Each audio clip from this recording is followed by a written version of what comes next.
Rekaman CCTV ulah emak-emak porak-porandakan toko perabotan. Viral di media sosial, seorang wanita porak-porandakan toko perabotan. Peristiwa itu terjadi di toko perabotan ceria di Pasar Ngebrak, Kecamatan Masaran, Kabupaten Sragen, Jawa Tengah. Rekaman CCTV yang memperlihatkan peristiwa ini viral di media sosial pada Sabtu, tanggal 13 Mei tahun 2023. Pemilik toko, Suparmi 53, mengatakan, kejadian terjadi pada Jumat tanggal 12 Mei tahun 2023 sekitar pukul 6.30 waktu Indonesia Barat.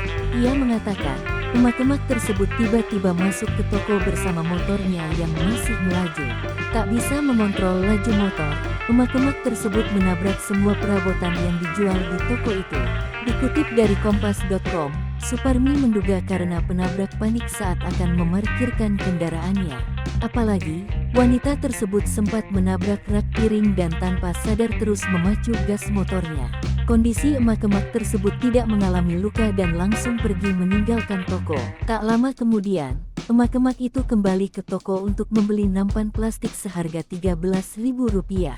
Dalam rekaman video yang beredar, terlihat emak-emak mengendari motor tanpa helm tersebut akan parkir di depan toko. Namun, emak-emak ini menarik tuas gas dan masuk ke dalam toko bersama sepeda motor yang dikendarainya. Akibatnya, toko yang berisi perabotan rumah tangga berbahan plastik dan kayu, yang ditata sepanjang 10 meter, porak-poranda. Sepeda motor yang dikendarai emak-emak itu, berhenti setelah menabrak